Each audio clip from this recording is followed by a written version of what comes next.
चलिए, good afternoon भाई। तो आज लेसन नंबर 2 का भाग 15 है। इससे पहले वाले जो भाग 14 था, उस भाग 14 में हमने बात की थी कृत्रिम संकरीकरण के बारे में, जहां हमने कहा था कि कृत्रिम संकरीकरण का उपयोग फसल सुधार में या फसल कार्यक्रमों में किया जाता है, जहां फसलों का उत्पादन बढ़ाने में और ऐसी फसलों को तैयार करने में किया जाता है जो मानव के लिए पुरानी फसलों की तुलना में ज्यादा उपयोगी होती हैं। मैंने आपको एक उदाहरण भी दिया था उसमें कि मान लीजिए हम इन दो पादपों के बीच में क्रॉस करा रहे हैं। एक पादप जो उत्पादन ज्यादा देता है और उसमें प्रतिरोधक क्षमता नहीं है, इसमें एक अच्छा गुण है कि उत्पादन ज्यादा देता है, वहीं दूसरा एक अवगुण है कि ये प्रतिरोधक क्षमता कम हुए, माने कि इस पर कीट या किसी प्रकार का रोग जल्दी लगता है। जबकि एक ये दूसरी प्रजाति है जो भले ही उत्पादन तो कम देती है लेकिन रोग के प्रति प्रतिरोधी है। इन दोनों अलग अलग लक्षणों वाले इन दोनों पौधों के मध्य क्रॉस कराकर या कृत्रिम परागण कराकर या कृत्रिम संकरण कराकर हम एक ऐसी नई फसल या एक नया पौधा या इनकी एक संतति तैयार करेंगे जिस संतति में इन दोनों के प्रमुख लक्षण या दोनों के उपयोगी लक्षण मौजूद होंगे। माने कि बनने वाला एक नया पौधा इस पौधे की तरह उत्पादन ज्यादा देने वाला होगा तथा इस पौधे की तरह रोग के प्रति प्रतिरोधक भी होगा। तो ऐसा करने के लिए हम कृत्रिम संकरण कराते हैं, जिसमें हम एक पादप के पराग कण को दूसरे पादप की वृत्तिकाग्र पर स्थानांतरित कर देते हैं। ठीक है, माने कि एक तरह का वांछित परागण कराते हैं। ये शब्द ध्यान रखिएगा, कई बार हम यूज करते हैं शब्द को वांछित परागण। वांछित का मतलब होता है जैसा कि हम चाहते हैं वैसा। ठीक है, हम चाहते हैं कि इन दोनों के मध्य ही क्रॉस हो, इसलिए इसका परागकण लेकर इसकी वृत्ति, हम ये भी कर सकते हैं कि इसका परागकण लेकर इसकी वृत्तिकाग्र पर डाल सकते हैं। ठीक है, वांछित परागण को सुनिश्चित करने के लिए हम कई ऐसी विधियां कृत्रिम संकरीकरण में अपनाते हैं जिनसे ये सुनिश्चित हो जाता है कि जो क्रॉस हम चाहते हैं वही क्रॉस हो, उन पादपों के मध्य ही क्रॉस हो आते हैं, अवांछित परागण या अवांछित निषेचन ना हो। अवांछित निषेचन क्या होता है हम थोड़ा सा समझ लेते हैं। उसके मामले में हमने कहा कि हम चाहते हैं कि इसका परागकण ही इसकी वृत्तिकाग्र पर पहुंचे। ठीक है, अब अवांछित क्या हो सकता है? ये भी हो सकता है कि ये पुष्प द्विलिंगी अगर है तो इसी का परागकण इसी की वृत्तिकाग्र पर स्थानांतरित हो सकता है। ठीक है, क्लियर? माने कि ये पौधा स्वपरागण कर सकता है। तब हम कृत्रिम संकरीकरण में एक विधि अपनाते हैं जिसे हम कहते हैं विपुंसन। और विपुंसन की प्रक्रिया में स्वपरागण को रोकने के लिए इस द्विलिंगी पुष्प के नर भाग को परिपक्व होने से पहले ही कृत्रिम रूप से हटा दिया जाता है। यदि हम इसके नर भाग को परिपक्व होने से पहले ही, माने कि इसमें परागकण होने से पहले इसके नर भाग को हटा देते हैं तो इसमें फिर स्वपरागण या स्वनिषेचन नहीं हो सकता। ठीक है, तो स्वपरागण को रोकने के लिए कृत्रिम संकरीकरण के दौरान हम एक विधि अपनाते हैं, इस विधि को विपुंसन कहते हैं। इस विधि में हम पुष्प के नर भाग को परिपक्व होने से पहले ही हटा देते हैं। ठीक है, एक दूसरे प्रकार का अवांछित परागण हो सकता है। मान लीजिए हमने इसे स्वपरागण के लिए विपुंसन तो कर दिया, स्वपरागण को रोकने के लिए, अब हमने हमारा वांछित परागकण इस पर डाल दिया। ठीक है, यह भी हो सकता है कि कोई दूसरा, किसी दूसरे पादप का अवांछित परागकण जो हम नहीं चाहते हैं कि वो आए, और वो भी क्या हो सकता है, वायु या किसी अन्य माध्यम से या कीट के माध्यम से इस पुष्प पर आ सकता है, किसी तीसरे पादप का। हम तो चाहते हैं केवल इसी पादप का परागकण इस पर पहुंचे और निषेचन हो। ठीक है, तो अवांछित परागकणों से बचाने के लिए, इस दूसरे अवांछित पर परागण से बचाने के लिए ध्यान दीजिएगा, हमने कहा अवांछित स्वपरागण को रोकने के लिए विपुंसन है। ठीक है, और अवांछित पर परागण को रोकने के लिए एक अन्य विधि का उपयोग किया जाता है जिसे हम कहते हैं थैलीकरण। और इसमें पुष्प के कलिका अवस्था में ही हम इसको थैली से कवर कर देते हैं, बटर पेपर या और दूसरे पतले कागज वाली थैली से।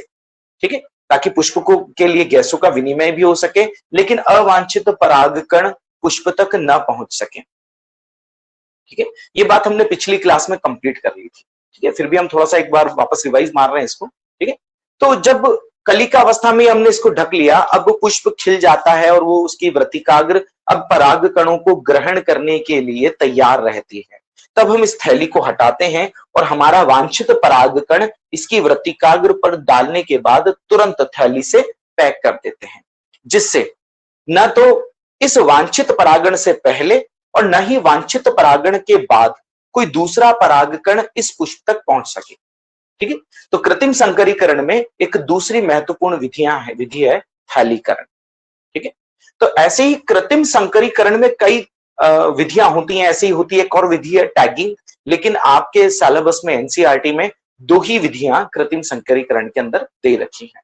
ठीक है, लास्ट जो लाइन हमने लिखाई थी, शायद मैंने टॉपिक लिखवा दिए थे, दो विधियां लिखवा दी थी शायद, विपुंसन और थैलीकरण लिख लिया था क्या हमने?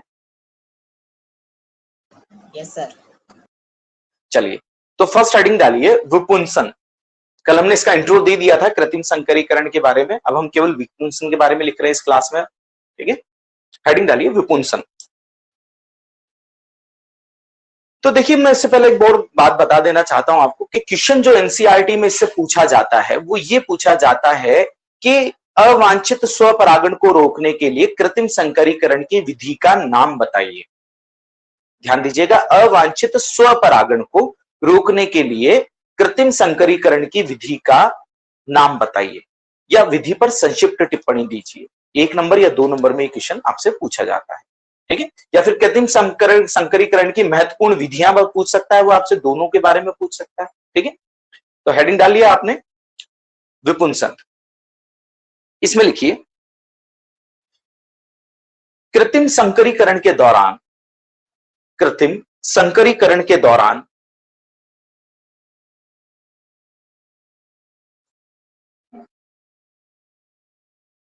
कृत्रिम संकरीकरण के दौरान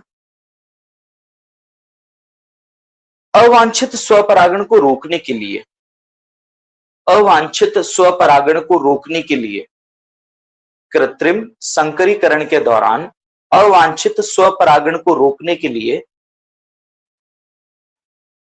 अवांछित स्वपरागण को रोकने के लिए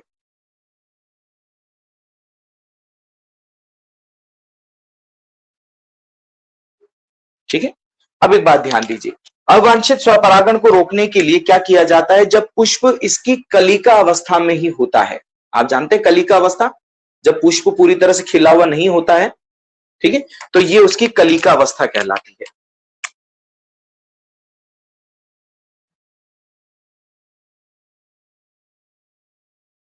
ठीक है, तो ये कलिका है। इस कलिका को हम खोल लेते हैं पुष्प के खिलने से पहले। कलिका को खोलकर चिमटी या कैंची की सहायता से इसके नर भाग को हटा दिया जाता है। ठीक है, तो हमने कहा कृत्रिम संकरीकरण के दौरान अवांछित स्वपरागण को रोकने के लिए पुष्प की कलिका अवस्था में ही, पुष्प की कलिका अवस्था में ही, पुष्प की कलिका अवस्था में ही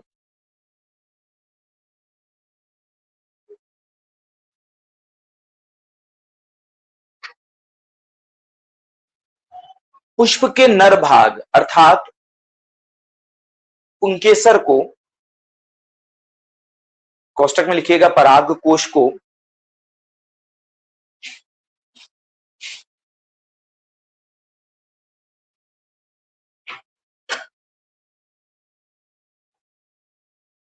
चिमटी या कैंची की सहायता से, चिमटी या कैंची की सहायता से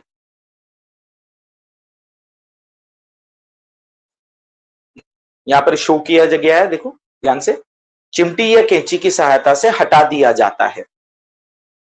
चिमटी या कैंची की सहायता से हटा दिया जाता है।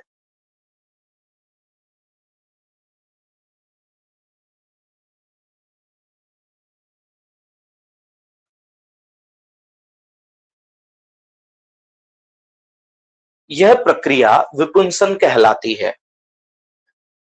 यह प्रक्रिया विपुंसन कहलाती है।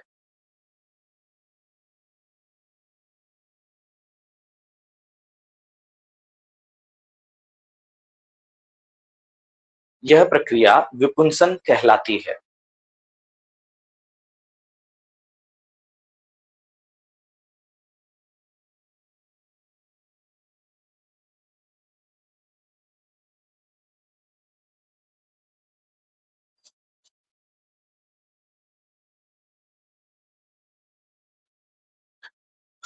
ठीक है भाई। तो मुझे यहाँ लिखने की जरूरत नहीं है एक अलग से लाइन, क्योंकि हमने सबसे पहले ही लाइन में मेंशन कर दिया है इसको कि विपुंसन का उपयोग वांछित अवांछित स्वपरागण को रोकने के लिए किया जाता है। क्या लिख चुके हैं हम ये लाइन?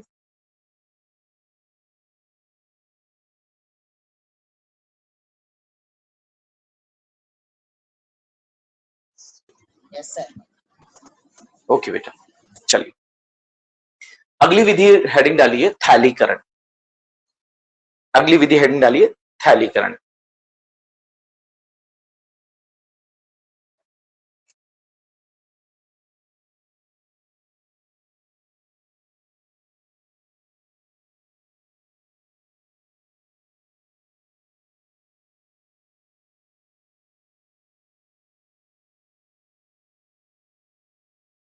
देखिए, अवांछित परपरागण को रोकने के लिए, अवांछित परपरागण को रोकने के लिए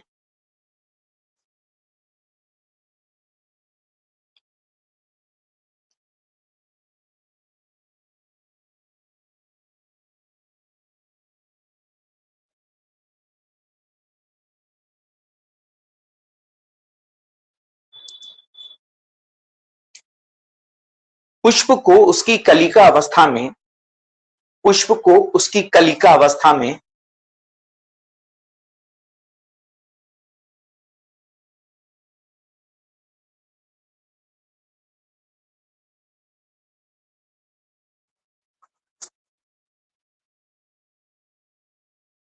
कलिका अवस्था में बटर पेपर, बटर पेपर,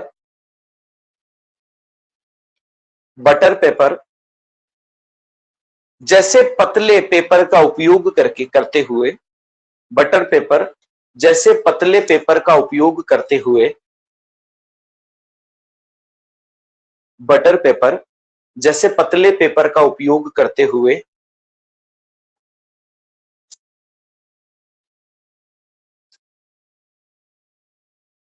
ढक दिया जाता है, ढक दिया जाता है।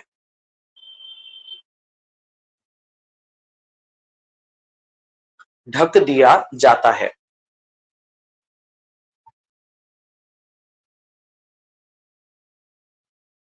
जब पुष्प का मादा भाग परिपक्व हो जाता है, जब पुष्प का मादा भाग परिपक्व हो जाता है,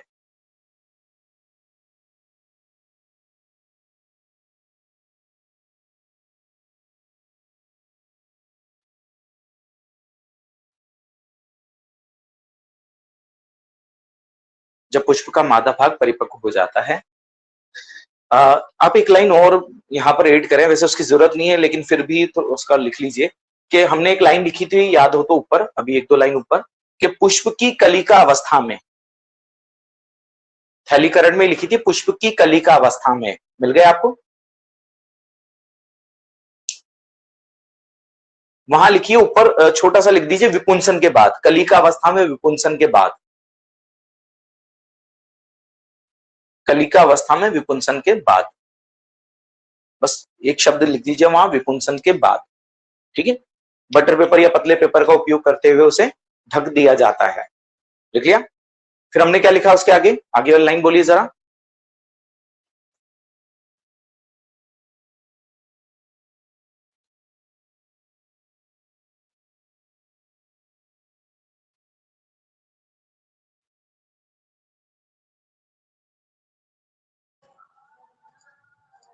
स्वामी क्या लिखा बेटा, आगे बताइए जरा।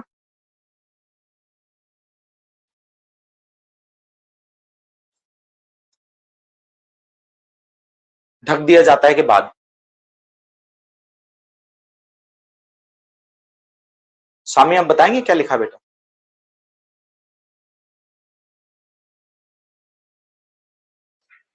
जब पुष्प का मादा भाग परिपक्व हो जाता है। वापस बोलिए बेटा। जब पुष्प का मादा भाग परिपक्व हो जाता है। जब पुष्प का मादा भाग परिपक्व हो जाता है, ठीक है, वाह, इसमें लिखे आगे, जब पुष्प का मादा भाग परिपक्व हो जाता है तब थैली को कुछ समय के लिए हटाकर, तब थैली को कुछ समय के लिए हटाकर तब थैली को कुछ समय के लिए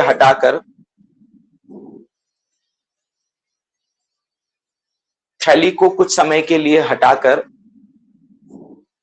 उसकी वृत्तिकाग्र पर थैली को कुछ समय के लिए हटाकर पुष्प की वृत्तिकाग्र पर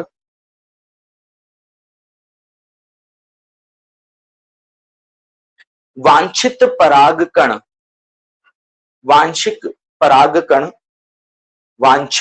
परागकण छिड़क दिए जाते हैं।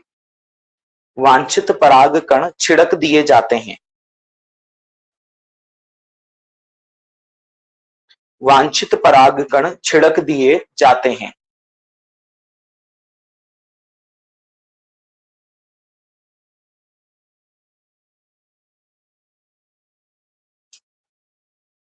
ठीक है। तत्पश्चात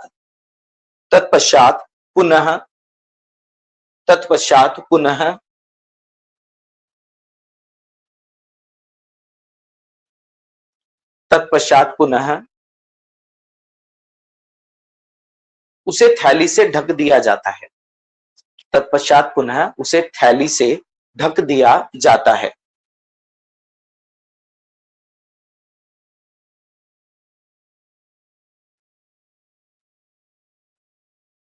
तत्पश्चात पुनः थैली से ढक दिया जाता है।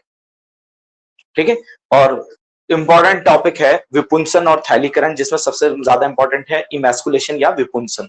ठीक है। विपुंसन ज्यादा इंपॉर्टेंट है, कई बार पूछ लिया जाता है कि अवांछित स्वपरागण को रोकने के लिए कृत्रिम संकरीकरण की विधि का नाम बताइए। ठीक है। और कई बार ये नीट में भी पूछ लिया जाता है कि विपुंसन की प्रक्रिया निम्न में से किस अवांछित प्रक्रिया को रोक सकती है। ठीक है। अवांछित स्वपरागण, अवांछित परपरागण, उपरोक्त दोनों या उपरोक्त में से कोई नहीं। ठीक है। इस तरह से क्वेश्चन पूछ लिया जाता है। ठीक है। तो विपुंसन इंपॉर्टेंट है और हो सकता है एनसीईआरटी के प्रैक्टिकल बुक में भी विपुंसन को ऐड किया हो। ठीक है। तो ध्यान रखिएगा, ये भी प्रैक्टिकल के पॉइंट ऑफ व्यू से इंपॉर्टेंट है। ठीक है भाई, आगे चलें। चलिए, तो यहां पर खत्म होता है कृत्रिम संकरीकरण। कल ऐसा कोई बच्चा तो नहीं है जिसने कल वाली क्लास नहीं ली, क्योंकि अगर कल वाली क्लास नहीं ली तो आज में प्रॉब्लम आ गई होगी उसको।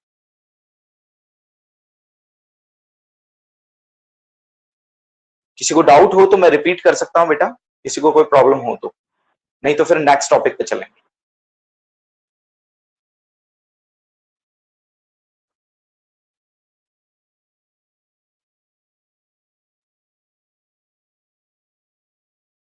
चलिए, तो फिर हम नेक्स्ट टॉपिक पर चलते हैं। तो मुझे लगता है कि अब आपको इस समझ में आ गया होगा। इसको मिटा दूं?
चलिए, तो अगला टॉपिक है और ये इंपॉर्टेंट टॉपिक है, ये भी, जो है द्विनिषेचन।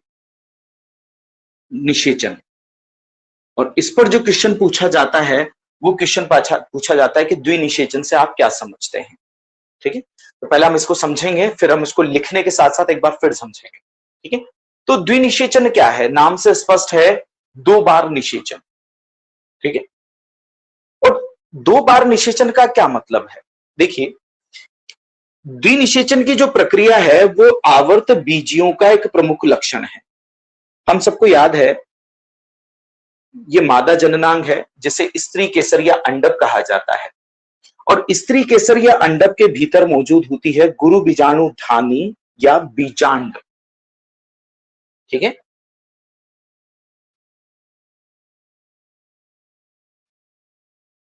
बीजांड या गुरु बीजाणु धानी।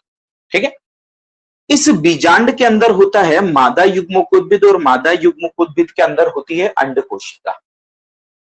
स्त्री केसर बाहर निकाल लेते हैं हम। स्त्री केसर में होता है क्या? बीजांड।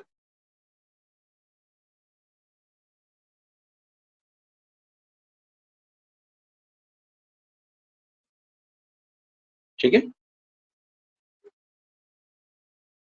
ये बीजांड हमने बाहर निकाल लिया, और बीजांड के अंदर होता है कौन? 7 कोशिकाओं वाला मादा युग्मकोद्भिद।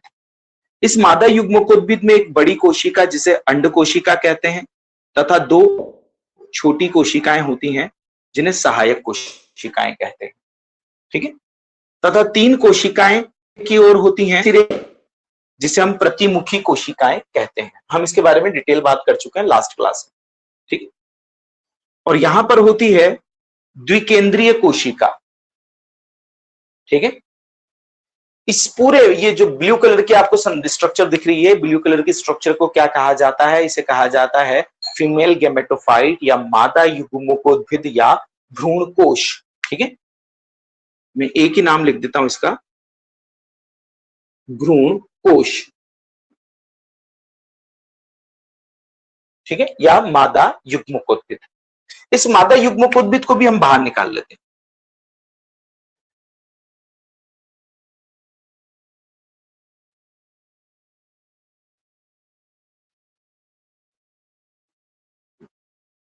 इसके पीछे वाली ये 3 कोशिकाएं जिन्हें प्रतिमुखी या प्रतिव्यासांत कोशिकाएं कहते हैं, बीच में मौजूद है द्विकेंद्रीय कोशिका तथा बीजांड द्वारी सिरे की तरफ मौजूद है एक अंड कोशिका और 2 सहायक कोशिकाएं।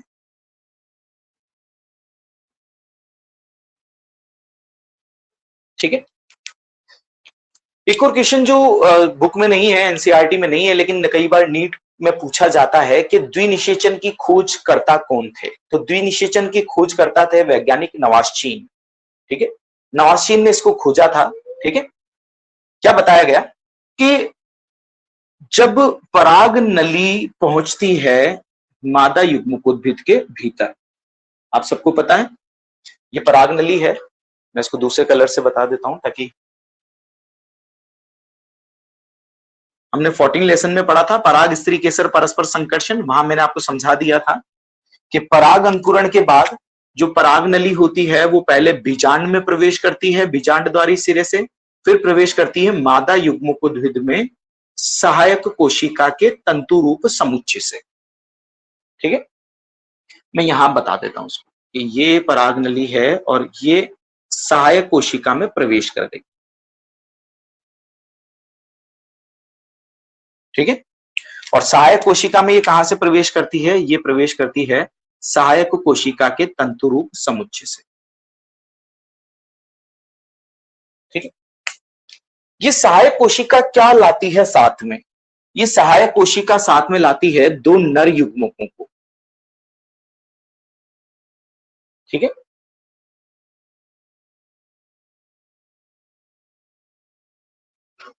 और जब ये पराग नली बीजांड से होती हुई मादा युग्मकोद्भिद या भ्रूण कोश में प्रवेश कर जाती है, और कहां से प्रवेश करती है?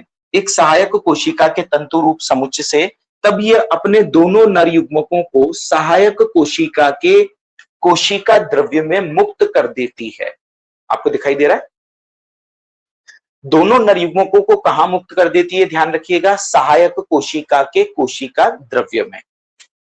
ठीक है, और साथ ही ये सहायक कोशिका भी क्या हो जाती है? रैप्चर हो जाती है या नष्ट हो जाती है जब परागनली भीतर प्रवेश करती है। ठीक, इन दोनों नर युग्मकों में से एक नर युग्मक, इन दोनों नर युग्मकों में से एक नर युग्मक किसको निषेचित करता है? अंड कोशिका को निषेचित करता है। अगुणित नर युग्मक अगुणित अंड कोशिका को निषेचित करता है। ठीक है। और दूसरा नर युग्मक निषेचित करता है किसको? केंद्रीय कोशिका को। ठीक है, द्विकेंद्रीय कोशिका को। क्लियर है? तो यहां आप देख पा रहे हैं कि आवर्त बीजियों में दो नर युग्मकों में से दोनों ही नर युग्मक अलग अलग कोशिकाओं को निषेचित करते हैं। यही परिघटना कहलाती है द्विनिषेचन। ठीक है। द्विनिषेचन के परिणाम स्वरूप एक नर युग्मक सबसे पहले द्विकेंद्रीय कोशिका को निषेचित करता है और द्विकेंद्रीय कोशिका को निषेचित करने के बाद यह केंद्रक इस कोशिका के भीतर प्रवेश कर जाता है और भीतर प्रवेश करने के बाद यह त्रिगुणित कोशिका बनती है। ठीक है। और ये त्रिगुणित कोशिका के तीनों केंद्रक आपस में संलयित हो जाते हैं। ठीक है। तो ये जो पहला निषेचन है जिसमें तीन केंद्रक आपस में संलयित हो जाते हैं, इस घटना को हम कहते हैं त्रिसंलयन।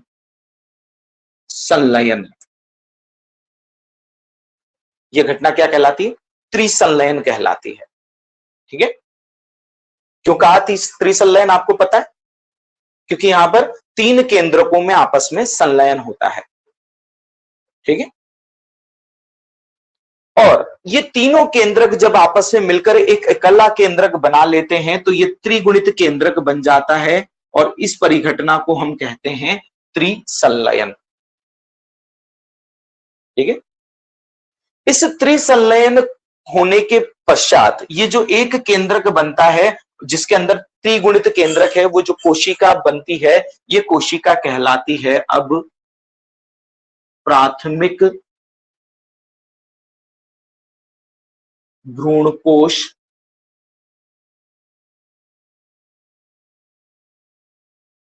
कोशिका। क्या कहते हैं? इस त्रिसंलयन के परिणाम स्वरूप बनने वाली इस कोशिका को प्राथमिक भ्रूणकोश कोशिका, ठीक है, या प्राइमरी एंडोस्पर्म सेल। ये त्रिसंलयन के पश्चात बनी ये प्राथमिक भ्रूणकोश कोशिका भ्रूणपोष या भ्रूण के लिए पोषण का निर्माण करने का कार्य करती है। ठीक है, वो हम बाद में डिस्कस करेंगे। तो पहला तो हो गया ये त्रिसंलयन। ठीक है, जिसमें सबसे पहले नर युग्मक द्विकेंद्रीय कोशिका को निषेचित करता है। ठीक है, इस कोशिका के अंदर तीन केंद्रक हो जाते हैं और बाद में तीनों केंद्रक आपस में संलयित होते हैं। इन तीनों केंद्रकों के संलयन से एक त्रिगुणित कोशिका बनती है। उस त्रिगुणित कोशिका को हम कहते हैं प्राथमिक भ्रूणकोश कोशिका। अब यहां ध्यान दीजिएगा, एक और इंपॉर्टेंट क्वेश्चन कई बार आपसे पूछा जाता है कि प्राथमिक भ्रूणकोश कोशिका की गुणिता बताइए। प्राथमिक भ्रूणकोश कोशिका की गुणिता बताइए, तब आपका जवाब होगा, बताइए जरा। त्रिगुणित। त्रिगुणित। त्रिगुणित। ठीक है, चलिए। द्विनिषेचन के संबंध में बहुत सारी इंपॉर्टेंट बातें हैं। ठीक है, एक एक करके हम सबको डिस्कस करते हुए चलेंगे, तो ध्यान रखिएगा। पहली बात यहां पर है। दूसरी बात इंपॉर्टेंट जो सबसे पहली होनी चाहिए कि ये जो गुण है द्विनिषेचन का गुण, ये द्विनिषेचन का गुण केवल आवर्त बीजियों का प्रमुख लक्षण है। चलिए, तो पहले निषेचन के बारे में बात होगी। हमने पहले इसे क्यों डिस्कस किया? क्योंकि सबसे पहले इन दोनों निषेचनों में सबसे पहला निषेचन ये वाला होता है। उसके बाद ये नर युग्मक किसको निषेचित करता है? इस अंड कोशिका को निषेचित करता है। ठीक है, और अंड कोशिका को निषेचित करने के बाद यहां एक द्विगुणित कोशिका बनती है। ठीक है, और द्विगुणित इस कोशिका को अब हम कहते हैं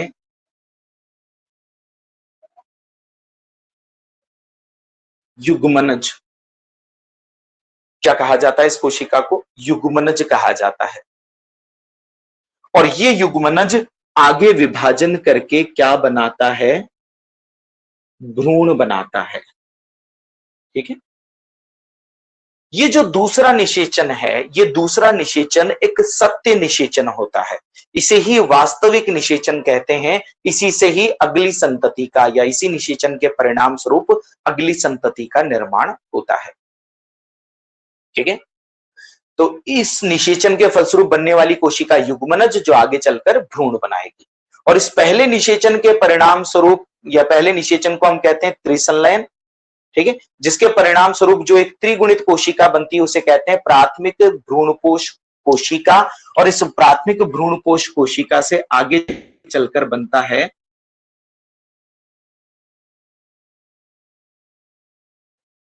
भ्रूण के लिए पोषक पदार्थ, या यूं कहते हैं भ्रूण प्लांट का काम करता है, बढ़ते हुए बच्चे को की वृद्धि के लिए आवश्यक होता है। ठीक है, तो वापस समझिए इस चीज को, मैं क्योंकि थोड़ी देर बाद मिटाने वाला हूं इस चीज को, कि स्त्री केसर और स्त्री केसर के अंदर होता है बीजांड, बीजांड के अंदर होता है मादा युग्मकोद्भिद या भ्रूण कोश। ठीक है, पराग स्त्री केसर परस्पर संकर्षण की प्रक्रिया के दौरान पराग नली जो दो नर युग्मकों को लेकर आती है वो मादा युग्मकोद्भिद में सहायक कोशिका के तंतु रूप समुच्चय से सहायक कोशिका में प्रवेश करती है और सहायक कोशिका के कोशिका द्रव्य में दोनों नर युग्मकों को मुक्त कर देती है। यहां तक की बात समझ में आ गई भाई सब लोगों को? ठीक है, स्त्री केसर के में बीजांड होता है और बीजांड के अंदर क्या होता है मादा युग्मकोद्भिद। ठीक है, जब पराग नली का निर्माण होता है तो पराग नली बीजांड में प्रवेश करने के बाद मादा युग्मकोद्भिद में प्रवेश करती है और वो प्रवेश करती है सहायक कोशिका के तंतुरूप समुच्चय से होकर, और प्रवेश करने के बाद सहायक कोशिका के कोशिका द्रव्य में दोनों नर युग्मकों को मुक्त कर देती है। यहां है, तो फिर मैं इसको मिटा रहा हूं भाई। आपको समझ भ्रूणपोष, सॉरी भ्रूणकोश, भ्रूणपोष, भ्रूणपोष बाद में बनेगा भाई।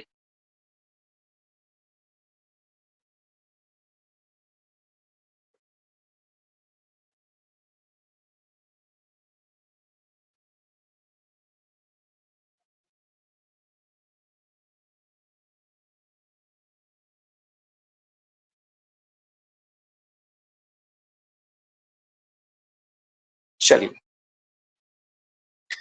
तो वापस यहां देख लीजिए, हो गया सहायक कोशिका में प्रवेश कर गया। अब इसके बाद हम निषेचन के बारे में बात करेंगे। इससे पहले हम लिख लेते हैं यहां तक जो हमने समझा है, फिर हम बात करेंगे दोनों नर युग्मकों का क्या भविष्य है, कौन किसे निषेचित करता है और निषेचन का परिणाम क्या होता है। तो पहले लिखिए, हेडिंग डालिए, द्विनिषेचन या दोहरा निषेचन।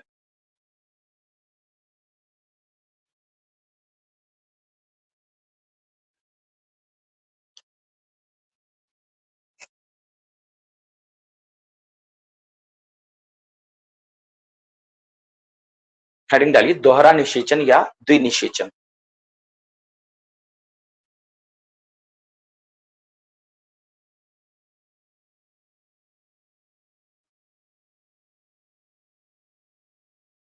देखिए, द्विनिषेचन आवर्त बीजी पादपों का प्रमुख लक्षण है। द्विनिषेचन आवर्त बीजी पादपों का प्रमुख लक्षण है।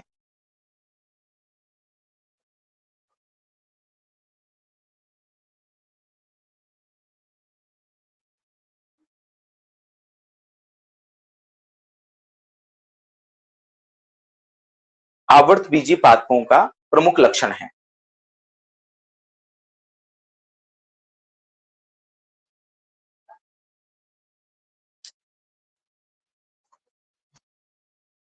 जब पराग नलिका, आगे लिखिए इसमें, जब पराग नलिका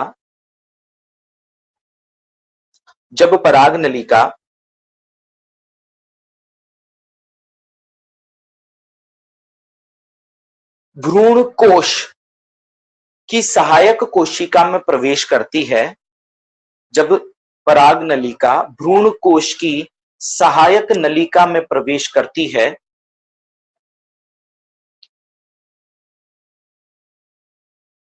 जब पराग नलिका भ्रूण कोश की सहायक नलिका में प्रवेश करती है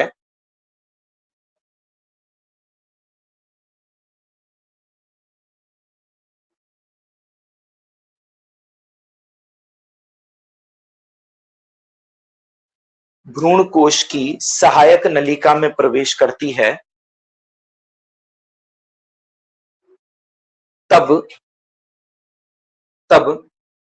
सहायक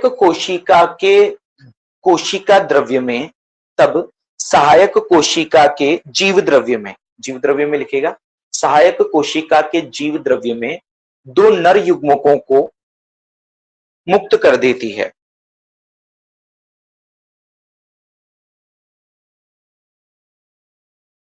दो नर युग्मकों को मुक्त कर देती है।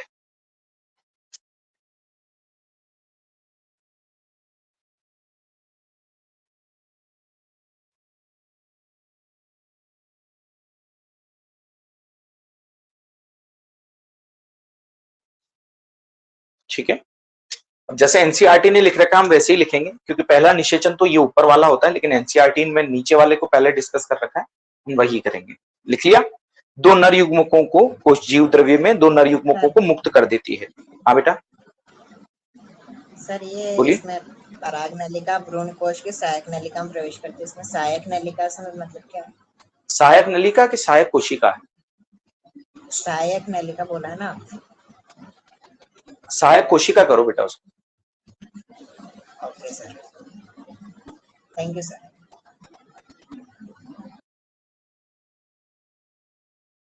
सहायक कोशिका में प्रवेश करती है तो दो नर युग्मकों को सहायक कोशिका के जीव द्रव्य में मुक्त कर देती है, या सहायक कोशिका के जीव द्रव्य में दो नर युग्मकों को मुक्त कर देती है। ठीक है,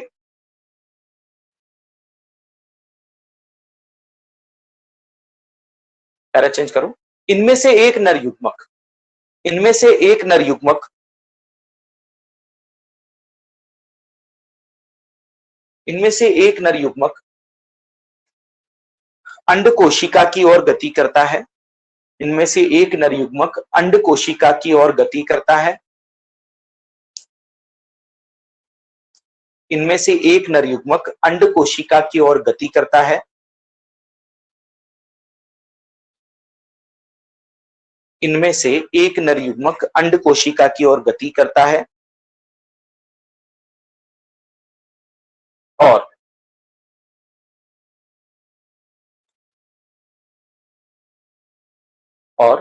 अंड कोशिका के केंद्रक के साथ अंड कोशिका के केंद्रक के साथ और अंड कोशिका के केंद्रक के साथ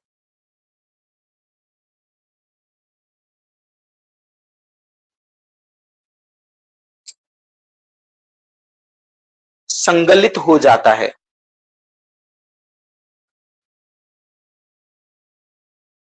संगलित हो जाता है। ठीक है, अंड कोशिका के केंद्रक के साथ संगलित हो जाता है।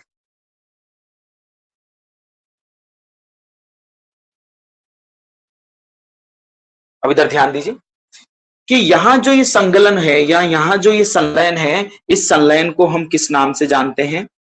युग्मक संलयन के नाम से जानते हैं।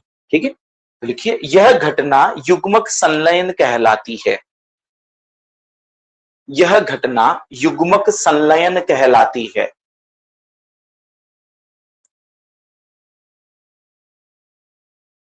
यह घटना युग्मक संलयन कहलाती है।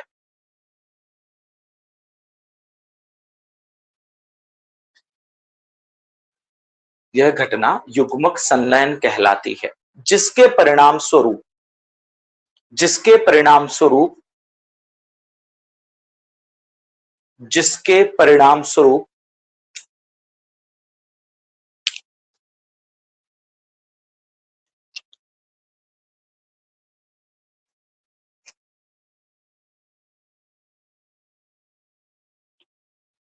एक द्विगुणित कोशिका का निर्माण होता है।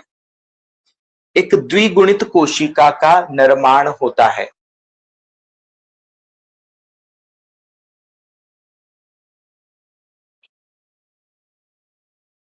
क्या कहलाती है द्विगुणित कोशिका? एक द्विगुणित कोशिका का निर्माण होता है। क्या कहलाती भैया जो द्विगुणित कोशिका बनती है?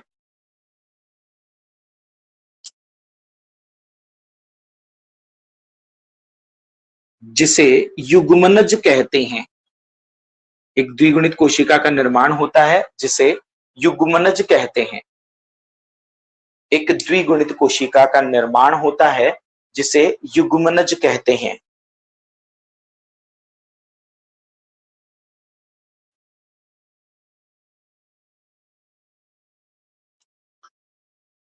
जिसे युग्मनज कहते हैं। थोड़ा सा फास्ट लिखिएगा, अभी तक ध्यान दीजिए।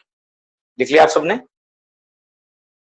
चलिए, अब दूसरा नर युग्मक क्या करता है? ये तो हो गया कि पहला नर युग्मक अंड कोशिका की ओर गति करता है और उसके केंद्र के साथ संलयित होता है। इस घटना को युग्मक संलयन कहते हैं तथा इसके परिणाम स्वरूप एक द्विगुणित कोशिका का निर्माण होता है जिसे युग्मनज कहते हैं। ठीक है। दूसरा नर युग्मक केंद्रीय द्विकेंद्रीय कोशिका को की ओर गति करता है और वहां पर उसका संलयन करता है। ठीक है, उस केंद्रक के साथ संलयित हो जाता है। इस घटना को क्या कहा जाता है? त्रिसंलयन कहा जाता है।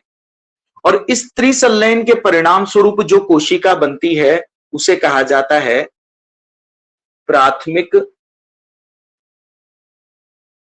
ध्यान दीजिएगा, भ्रूणपोष। प्राथमिक भ्रूणपोष कोशिका। ठीक है, प्राथमिक भ्रूणपोष कोशिका का निर्माण होता है। तो लिखिए, थोड़ा सा फास्ट लिखना पड़ेगा भैया आप लोगों को। लिखिए जरा।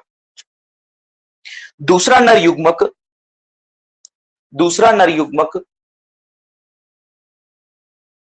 केंद्रीय कोशिका में स्थित,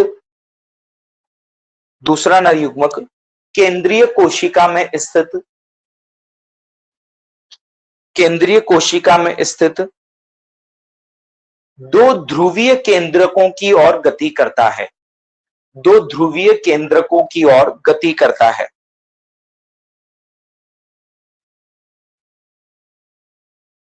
दो ध्रुवीय केंद्रकों की ओर गति करता है। दो ध्रुवीय केंद्रकों की ओर गति करता है और उनसे संलयित होकर और उनसे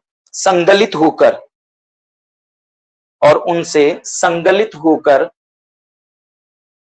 त्रिगुणित कोशिका का निर्माण करता है। त्रिगुणित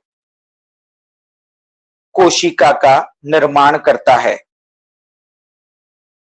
जिसे त्रिगुणित कोशिका का निर्माण करता है जिसे क्या कहते हैं? जिसे भाई, जिसे प्राथमिक भ्रूणपोष कोशिका कहते हैं। जिसे प्राथमिक भ्रूणपोष कोशिका कहते हैं।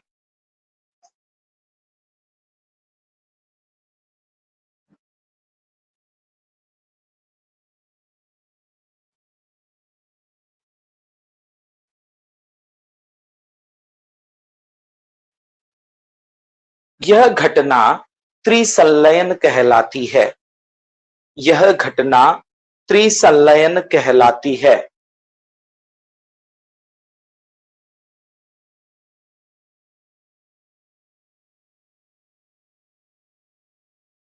ठीक है, यह घटना त्रिसंलयन कहलाती है। अब पैरा चेंज करें और ध्यान दीजिए हम क्या लिखेंगे कि इस प्रकार मादा युग्मकोद्भिद में दो स्थानों पर निषेचन होता है। एक निषेचन युग्मक संलयन तथा दूसरा निषेचन त्रिसंलयन। पहले निषेचन को हम क्या कहेंगे? युग्मक संलयन, और दूसरे निषेचन को हम क्या कहेंगे? त्रिसंलयन। ठीक है, तो हम क्या कहेंगे? वापस ध्यान दीजिए। इस प्रकार मादा युग्मकोद्भिद के अंदर दो स्थानों पर निषेचन होता है, एक तो युग्मक संलयन और दूसरा त्रिसंलयन। यह परिघटना द्विनिषेचन कहलाती है। तो पैरा चेंज कीजिए, लिखिए इसमें, इस प्रकार मादा युग्मकोद्भिद, इस प्रकार भ्रूणकोश में, लिखिए इस प्रकार भ्रूणकोश में, इस प्रकार भ्रूणकोश में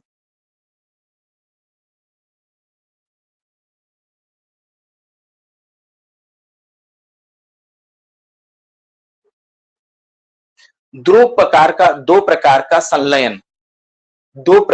संलयन, कोष्टक में लिखिएगा निषेचन। भ्रूणकोश में दो प्रकार का संलयन, कोष्टक में लिखिएगा निषेचन होता है।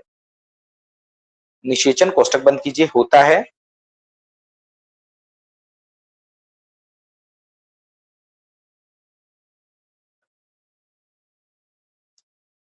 होता है काट दो। दो प्रकार का संलयन, कोष्टक में लिखा अपन ने निषेचन, कोष्टक बंद करो। त्रिसंलयन तथा त्रिसंलयन तथा युग्मक संलयन, चाहो तो पहले युग्मक संलयन लिख दो, त्रिसंलयन तथा युग्मक संलयन होता है, त्रिसंलयन तथा युग्मक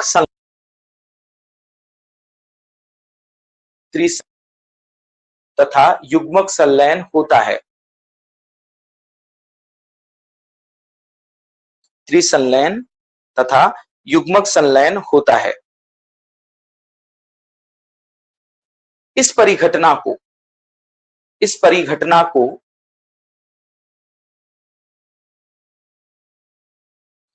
इस परिघटना को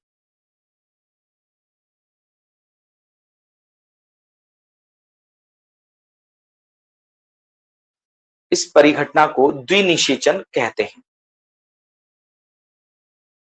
इस परिघटना को द्विनिषेचन कहते हैं।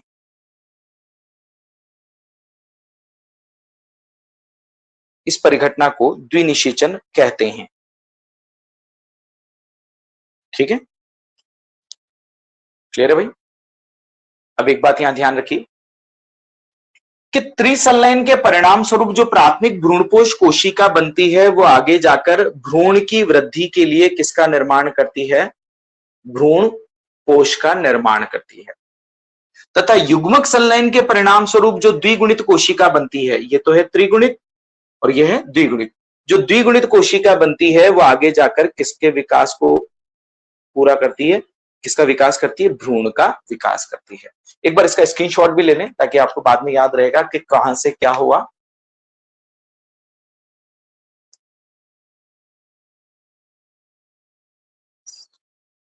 चलिए, तो अब हम इनके परिणाम की बात कर रहे हैं कि त्रिसंलयन का क्या परिणाम है और युग्मक संलयन का क्या परिणाम है। युग्मक संलयन का परिणाम है भ्रूण और त्रिसंलयन का परिणाम है भ्रूण कोश का निर्माण। तो लिखिए, त्रिसंलयन के परिणाम स्वरूप, इसकी बात कर रहे हैं पहले ऊपर वाले की, त्रिसंलयन के परिणाम स्वरूप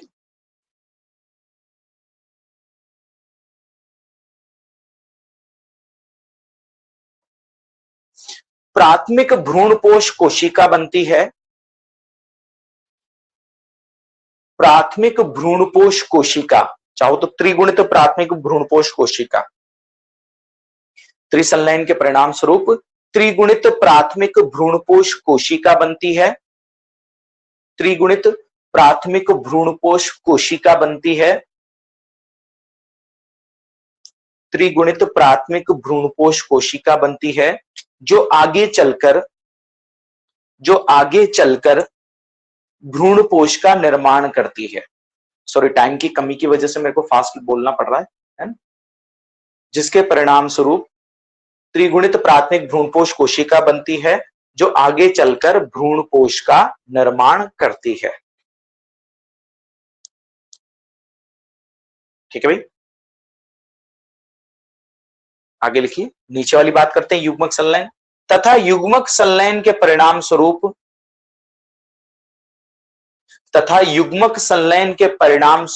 बने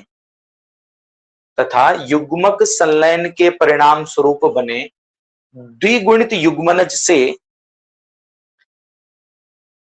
युग्मक संलयन के परिणाम स्वरूप बने द्विगुणित युग्मनज से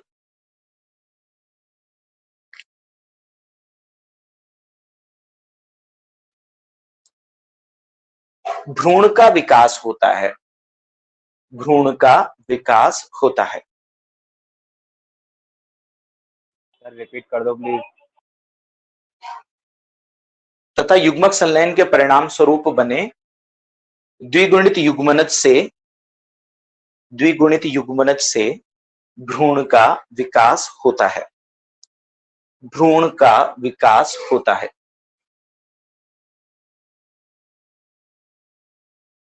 ठीक है भाई, और यहां पर हमारा ये टॉपिक द्विनिषेचन कंप्लीट होता है। ठीक है, एक बार वापस शॉर्ट रिवाइज मार लेते हैं, हमारे पास कुछ मिनट बचे हैं। देखिए ध्यान से, हम कर रहे हैं किसके बारे में? द्विनिषेचन के बारे में। हमने क्या कहा कि पुष्पीय पादपों में जब पराग नली भ्रूणकोश में प्रवेश करती है तो वो भ्रूणकोश की सहायक कोशिका के कोशिका द्रव्य में 2 नर युग्मकों को मुक्त कर देती है। ठीक है, यहां तक बात समझ में आएगी थी। फिर इन दोनों नर युग्मों में से आगे पहली नर युग्मक की बात करते हैं। इन दोनों नर युग्मकों में से एक नर युग्मक अंड कोशिका की ओर गति करता है और वहां केंद्रक से संगलित हो जाता है। इस प्रकार द्विगुणित युग्मनज का निर्माण होता है।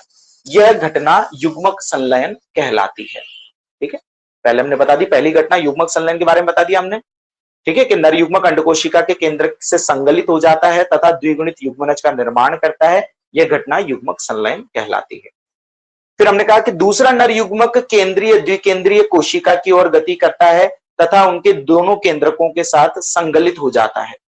इस प्रकार एक त्रिगुणित प्राथमिक भ्रूणपोष कोशिका का निर्माण होता है। यह घटना त्रिसंलयन कहलाती है। तो पहले आपको युग्मक संलयन के बारे में समझाना है, फिर त्रिसंलयन के बारे में समझाना है। ठीक है, और जब दोनों बातें कंप्लीट हो जाए तब हमें बताना है कि भ्रूण कोश के भीतर 2 स्थानों पर संलयन, त्रिसंलयन तथा युग्मक संलयन होता है। भ्रूण कोश के अंदर 2 स्थानों पर संलयन या निषेचन अर्थात त्रिसंलयन और युग्मक संलयन होता है। ठीक है, इस परिघटना को द्विनिषेचन कहते हैं। क्लियर? फिर हमें तीसरे में बताना है द्विनिषेचन के बारे में। पहले आपको बताना है युग्मक संलयन के बारे में, फिर बताना है त्रिसंलयन के बारे में, फिर दोनों को मिलाकर आपको बता देना है द्विनिषेचन के बारे में। और जब द्विनिषेचन की परिभाषा भी आप कंप्लीट कर लो तो फिर आपको परिणाम बताने हैं कि त्रिसंलयन के परिणाम स्वरूप अंततः क्या बनेगा और युग्मक संलयन के परिणाम स्वरूप अंततः क्या बनेगा। ठीक है, हम कहेंगे कि युग्मक संलयन के परिणाम स्वरूप बने द्विगुणित युग्मनज से आगे चलकर भ्रूण का विकास होता है तथा त्रिसंलयन के परिणाम स्वरूप बनी प्राथमिक भ्रूणपोष कोशिका त्रिगुणित प्राथमिक भ्रूणपोष कोशिका से आगे चलकर त्रिगुणित भ्रूणपोष का निर्माण होता है। ठीक है, तो अगर किसी को इस टॉपिक में डाउट है, थोड़ा सा आज मुझे लगता है कि फास्ट हो गया, ठीक है, तो मुझे बता दीजिएगा। कल अपन थोड़ा सा स्लो भी रहेंगे और नेक्स्ट टॉपिक जो होगा उसको डिस्कस कर लेंगे। ठीक है, पहले हम बात कर लेंगे इसके बारे में, अगर किसी को डाउट होगा तो पहले ये डिस्कस करें। ठीक है, सॉरी यार आज टाइम कम था इसलिए मुझे फास्ट पढ़ाना पड़ा। कोई डाउट हो तो कल रिपीट करेंगे भाई। ओके, थैंक यू भाई। कल से मैं 15 मिनट पहले या फिर 15 मिनट बाद एक्सटेंड करेंगे। ठीक, थैंक यू भाई।